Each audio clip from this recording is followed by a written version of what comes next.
ഇന്നത്തെ വീഡിയോയിൽ നമ്മൾ ഡിസ്കസ് ചെയ്യാനായിട്ട് പോണത് നമ്മുടെ ഈ ഓസ്കാർ ഫിഷുകളുടെ കളർ നാച്ചുറലായിട്ട് എങ്ങനെ ഇമ്പ്രൂവ് ചെയ്യാം അല്ലെങ്കിൽ കൂട്ടാം. അതുപോലെ തന്നെ ഈ കളർ കൂടാനായിട്ട് നമുക്ക് ഏതൊക്കെ ഫുഡുകൾ കൊടുക്കാം, അതുപോലെ തന്നെ എങ്ങനെയാണ് ഇത്തരത്തിലുള്ള ഫുഡുകൾ ഈ ഓസ്കാർ ഫിഷുകളുടെ കളറിനെ എഫക്റ്റ് ചെയ്യുന്നത്, ഇത്തരം കാര്യങ്ങളൊക്കെ നമ്മൾ ഇന്നത്തെ വീഡിയോയിൽ ഡിസ്കസ് ചെയ്യുന്നുണ്ട്. ഫസ്റ്റ് തന്നെ ആ ഫുഡുകൾ ഏതൊക്കെയാണെന്ന് ഞാൻ പറയാം.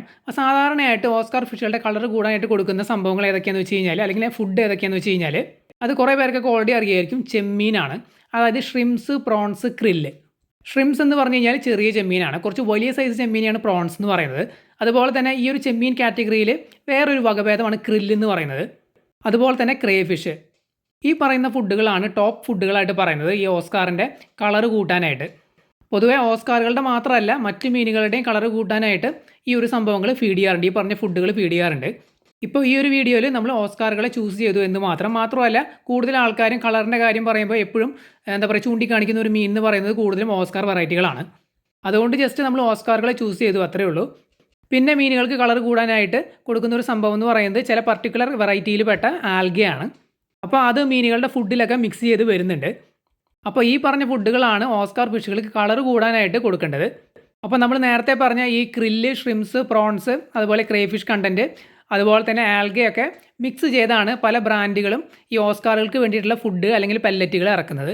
അത്തരം ഫുഡുകളുടെ പുറകിൽ ചെക്ക് ചെയ്യുകയാണെന്നുണ്ടെങ്കിൽ നേരത്തെ പറഞ്ഞ സംഭവങ്ങളൊക്കെ ഇൻഗ്രീഡിയൻസ് ആയിട്ട് കാണാനായിട്ട് പറ്റും. ഇനി നമുക്ക് ഈ ഫുഡുകളിലുള്ള എന്ത് സംഭവമാണ് ഇവരുടെ കളറിനെ എഫക്റ്റ് ചെയ്യുന്നത് അല്ലെങ്കിൽ കളറിനെ കൂട്ടുന്നത് എന്നുള്ളത് ഡിസ്കസ് ചെയ്യാം. അതെന്താണെന്ന് വെച്ച് കഴിഞ്ഞാൽ ആസ്റ്റാക്സാന്തിൻ എന്ന് പറയുന്ന ഒരു കരോട്ടിനോയിഡ് പിഗ്മെൻ്റ് ആണ് ഇവരുടെ കളർ കൂട്ടുന്നത്. ഈ പറഞ്ഞ ആസ്റ്റാക്സാന്തിൻ എന്ന് പറയുന്ന കരോട്ടിനോയിഡ് പിഗ്മെൻറ്റ് നേരത്തെ പറഞ്ഞ ഫുഡുകളിലെല്ലാം അത്യാവശ്യം നല്ല രീതിയിൽ അടങ്ങിയിട്ടുണ്ട്.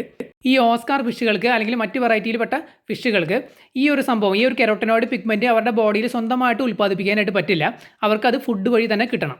അപ്പോൾ അത് നമ്മൾ എക്സ്ട്രാ ഫുഡായിട്ട് തന്നെ അവർക്ക് ഫീഡ് ചെയ്യണം.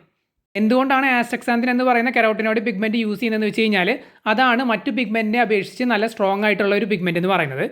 റെഡ്, ഓറഞ്ച് ഈ രണ്ട് കളറുകളാണ് ഈ ഒരു ആസ്റ്റാക്സാന്തിനുമായിട്ട് ബന്ധപ്പെട്ടിരിക്കുന്നത്. അപ്പോൾ നേരത്തെ നമ്മൾ ഡിസ്കസ് ചെയ്ത ഈ ഫുഡുകളിലെല്ലാം ഈ ഒരു ആസ്റ്റാക്സാന്തിൻ നല്ല അളവിലുണ്ട്. അപ്പോൾ ആ ഫുഡുകൾ നമ്മൾ ഫീഡ് ചെയ്യുകയാണെന്നുണ്ടെങ്കിൽ ഇവരുടെ കളർ നല്ല രീതിയിൽ ഇമ്പ്രൂവ് ചെയ്യാനായിട്ട് പറ്റും. അപ്പോൾ ഇത്തരത്തിലുള്ള ഫുഡുകൾ പ്ലസ് നമുക്ക് പെല്ലറ്റും ഫീഡ് ചെയ്യാം. പെല്ലറ്റിനകത്തും ഇത്തരത്തിലുള്ള ഫുഡുകൾ മിക്സ് ചെയ്ത് വരുന്നുണ്ട്. അത് കൂടാതെ തന്നെ ഈ ആസ്റ്റാക്സാന്തിൻ അതുപോലെ തന്നെ കരോട്ടിനോയിഡ് പിഗ്മെൻറ്റ്സ് മിക്സ് ചെയ്ത പെല്ലറ്റ് ഫുഡുകൾ ഇറങ്ങുന്നുണ്ട് മാർക്കറ്റിൽ. അത് വാങ്ങിക്കൊടുത്താലും മീനുകളുടെ കളർ നല്ല രീതിയിൽ ഇമ്പ്രൂവ് ചെയ്യാനായിട്ട് പറ്റും. ഈ കരോട്ടിനോയിഡ് പിഗ്മെൻറ്റ്സിൽ ആസ്റ്റാക്സാന്തിൻ കൂടാതെ മറ്റ് ഏതൊക്കെ പിഗ്മെൻറ്റ്സ് ഉണ്ടെന്നുള്ളത് ഞാൻ ജസ്റ്റ് നിങ്ങളോടൊന്ന് പറയാം. ആസ്റ്റാക്സാന്തിൻ എന്ന് പറയുന്നത് റെഡ് ഓറഞ്ച് പിഗ്മെൻ്റ് ആണ്. അതുപോലെ തന്നെ ബീറ്റ കരോട്ടിൻ എന്ന് പറയുന്നത് ഓറഞ്ച് പിഗ്മെൻ്റ് ആണ്. പിന്നെ കാന്താക്സാന്തിൻ എന്ന് പറയുന്നത് റെഡ് പിഗ്മെൻ്റ് ആണ്. പിന്നെ ലൂട്ടിൻ എന്ന് പറയുന്നത് യെല്ലോ പിഗ്മെൻ്റ് ആണ്. പിന്നെ സിയാക്സാന്തിൻ എന്ന് പറയുന്നത് യെല്ലോ ഓറഞ്ച് പിഗ്മെൻ്റ് ആണ്. ഈ പറഞ്ഞ എല്ലാ കരോട്ടിനോയിഡ് പിഗ്മെൻറ്റ്സിലും വെച്ച് ഏറ്റവും സ്ട്രോങ്ങസ്റ്റ് ആയിട്ടുള്ളത് ആസ്റ്റാക്സാന്തിൻ ആണ്. അതുപോലെ തന്നെ ഓസ്കാർ ഫിഷുകൾക്ക് ഏറ്റവും എഫക്റ്റീവായിട്ട് സ്യൂട്ടബിൾ ആയിട്ട് വരുന്നത് ഈ ഒരു പിഗ്മെൻറ്റ് തന്നെയാണ്. അപ്പോൾ ഇമ്പോർട്ടൻ്റ് ആയിട്ടുള്ള പോയിന്റ് എന്ന് പറയുന്നത് ആസ്റ്റാക്സാന്തിൻ എന്ന് പറയുന്ന ഈ ഒരു കരോട്ടിനോയിഡ് പിഗ്മെൻറ്റും അത് അടങ്ങിയിട്ടുള്ള ഫുഡുകളുമാണ്. അപ്പോൾ ഫുഡുകളുടെ പേര് ഞാൻ നേരത്തെ പറഞ്ഞിരുന്നു, ഏതൊക്കെയാണെന്നുള്ളത് ഞാൻ ഒന്നും കൂടിയും പറയാം. ഷ്രിംസ് ചെറിയ ചെമ്മീൻ, അതുപോലെ തന്നെ വലിയ ചെമ്മീനാണ് പ്രോൺസ്. അപ്പോൾ ഈ ഒരു ചെമ്മീൻ വെറൈറ്റിയിൽ പെട്ട വേറൊരു സംഭവമാണ് ക്രില്ല് എന്ന് പറയുന്നത്. പിന്നെ ക്രേഫിഷ്, പിന്നെ ചില പർട്ടിക്കുലർ വെറൈറ്റിയിൽ പെട്ട ആൽഗെ. ഇതിലാണ് ഈ ഒരു ആസ്റ്റാക്സാന്തിൻ എന്ന് പറയുന്ന സംഭവം റിച്ച് ആയിട്ടുള്ളത്. കോമൺ ആയിട്ട് പല ആൾക്കാരും ഓസ്കാറുകളുടെ കളർ കൂട്ടാനായിട്ട് ഫീഡ് ചെയ്യുന്ന സംഭവമാണ് ചെമ്മീൻ. അപ്പോൾ നിങ്ങൾക്ക് ധൈര്യമായിട്ട് ചെമ്മീൻ ഫീഡ് ചെയ്യാം കളർ കൂട്ടാനായിട്ട്. അതിപ്പോൾ ഓസ്കാർ ഫിഷുകൾക്ക് മാത്രമല്ല മറ്റു വെറൈറ്റിയുള്ള ഫിഷുകൾക്കാണെങ്കിലും. പിന്നെ രണ്ടാമത്തെ ഓപ്ഷനായിട്ട് നിങ്ങൾക്ക് ഇതെല്ലാം അടങ്ങിയിട്ടുള്ള പെല്ലറ്റ് ഫുഡ് വാങ്ങി ഫീഡ് ചെയ്യാം മീനുകൾക്ക്. അക്വേറിയം ഷോപ്പുകളിലൊക്കെ അവൈലബിൾ ആണ്, അല്ലെങ്കിൽ ഓൺലൈനിൽ അവൈലബിൾ ആണ്. ഇത്തരത്തിലുള്ള ഫുഡുകൾ വാങ്ങുമ്പോൾ അതിൻ്റെ പുറം ഭാഗം ജസ്റ്റ് ഒന്ന് ചെക്ക് ചെയ്ത് നോക്കുക. ഈ പറഞ്ഞ ഷ്രിംസ്, പ്രോൺസ്, അതുപോലെ തന്നെ ക്രില്ല്, ആൽഗെ ഇതൊക്കെ അതിനകത്ത് ഉണ്ടോ എന്നുള്ളത് നോക്കുക. പിന്നെ ഈ ഒരു ആസ്റ്റാക്സാന്തിൻ എന്ന് പറയുന്ന സംഭവം അതുപോലെ തന്നെ മറ്റ് കരോട്ടിനോയിഡ് പിഗ്മെൻറ്റ്സ് അത് അഡീഷണൽ ആയിട്ട് ആഡ് ചെയ്തിട്ടുണ്ടോ എന്നുള്ളത് നോക്കുക. ഇതൊക്കെ നോക്കിക്കഴിഞ്ഞാൽ നിങ്ങൾക്ക് മനസ്സിലാക്കാൻ പറ്റും നിങ്ങൾ വാങ്ങുന്ന ഫുഡ് മീനുകളുടെ കളർ കൂട്ടാനായിട്ട് ഹെൽപ്പ് ചെയ്യും എന്നുള്ള കാര്യം. ചില ഫിഷ് ഫുഡുകൾ അവരുടെ പാക്കറ്റിൻ്റെ ഫ്രണ്ടിൽ തന്നെ എഴുതിയിട്ടുണ്ടാവും ഇത് കളർ കൂട്ടാനായിട്ട് ഹെൽപ്പ് ചെയ്യും എന്നുള്ളത്. അപ്പോൾ അതിൻ്റെ പുറകിൽ ചെക്ക് ചെയ്താൽ നിങ്ങൾക്ക് മനസ്സിലാക്കാൻ പറ്റും ഇത്തരം ഇൻഗ്രീഡിയൻസ് ഒക്കെ അവർ അതിനകത്ത് ആഡ് ചെയ്തിട്ടുണ്ടായിരിക്കും. അപ്പോൾ മീനുകൾക്ക് ഇത്തരത്തിലുള്ള കരോട്ടിനോയിഡ് പിഗ്മെൻറ്റ്സ് സ്വയമേ പ്രൊഡ്യൂസ് ചെയ്യാനുള്ള കഴിവില്ല. അതുകൊണ്ട് അത് ഫുഡായിട്ട് തന്നെ അവർക്ക് കിട്ടണം. അപ്പോൾ നേരത്തെ പറഞ്ഞ ഫുഡുകൾ അല്ലെങ്കിൽ അക്വേറിയം ഷോപ്പിൽ നിന്ന് വാങ്ങുന്ന പെല്ലറ്റ് ഫുഡുകൾ ഫീഡ് ചെയ്ത് കഴിഞ്ഞാൽ നിങ്ങൾക്ക് തീർച്ചയായിട്ടും ഈ ഓസ്കാർ ഫിഷുകളുടെ കളർ കൂട്ടാനായിട്ട് പറ്റും. ഇനി ഇതിൻ്റെ കൂടെ നമ്മൾ ശ്രദ്ധിക്കേണ്ട മറ്റ് ചില കാര്യങ്ങൾ ഞാൻ പറയാം.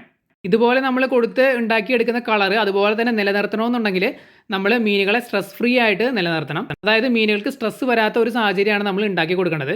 അതിൽ ഒന്നെന്ന് പറയുന്നത് വാട്ടർ ക്വാളിറ്റിയാണ്. വെള്ളത്തിൻ്റെ ക്വാളിറ്റി നല്ല രീതിയിൽ മെയിൻറ്റെയിൻ ചെയ്യുക. വാട്ടർ ക്വാളിറ്റി മോശമായി കഴിഞ്ഞാൽ മീനുകൾക്ക് സ്ട്രെസ് വരും. സ്ട്രെസ് വന്നാൽ അത് അവരുടെ കളറിനെ ബാധിക്കാറുണ്ട്. പിന്നെ രണ്ടാമത്തേന്ന് പറയുന്നത് ഓവർ ക്രൗഡഡ് ആയിട്ടുള്ള ടാങ്ക്, അതായത് എണ്ണത്തിലധികം മീനുകളെ ചെറിയ സ്പേസിലേക്ക് ഇട്ട് വളർത്തുമ്പോൾ അവർക്ക് സ്ട്രെസ് വരും, അതും കളറിനെ ബാധിക്കാറുണ്ട്. പിന്നെ മീനുകളുടെ ശരീരത്തിലേക്ക് ഓവറായിട്ട് ലൈറ്റ് അടിച്ചു കഴിഞ്ഞ് കഴിഞ്ഞാൽ അവർക്ക് സ്ട്രെസ് വരാറുണ്ട്, അതുപോലെ തന്നെ അവരുടെ കളർ ഫെയ്ഡ് ആവാനായിട്ട് കാരണമാവാറുണ്ട്.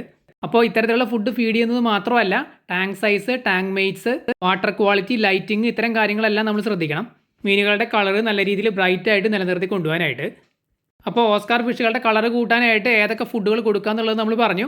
അതുപോലെ തന്നെ ആ ഫുഡിനകത്ത് എന്താണ് അടങ്ങിയിട്ടുള്ളത്, ഇവരുടെ കളറിനെ ബാധിക്കുന്ന എന്ത് സംഭവമാണ് അടങ്ങിയിട്ടുള്ളതിനെ കുറിച്ച് നമ്മൾ പറഞ്ഞു. അതായത് കരോട്ടിനോയിഡ് പിഗ്മെൻസിനെ കുറിച്ച് നമ്മൾ പറഞ്ഞു. അതിൽ മെയിനായിട്ട് ആസ്റ്റാക്സാന്തിൻ എന്ന് പറയുന്ന കരോട്ടിനോയിഡ് പിഗ്മെൻ്റ് ആണ് ഇവരുടെ കളർ കൂട്ടുന്നത്. അത് റെഡ് ഓറഞ്ച് പിഗ്മെൻ്റ് ആണ്. അപ്പോൾ ഇത്രയൊക്കെയാണ് ഓസ്കാർ ഫിഷുകളുടെ കളർ ഇമ്പ്രൂവ് ചെയ്യുന്നതിനെ കുറിച്ച് നമുക്ക് പറയാനുള്ളത്. എന്തെങ്കിലും ഡൗട്ട് ഉണ്ടെങ്കിൽ കമൻറ്റ് ചെയ്ത് ചോദിക്കുക, നമ്മൾ തീർച്ചയായിട്ടും റിപ്ലൈ തരുന്നതായിരിക്കും.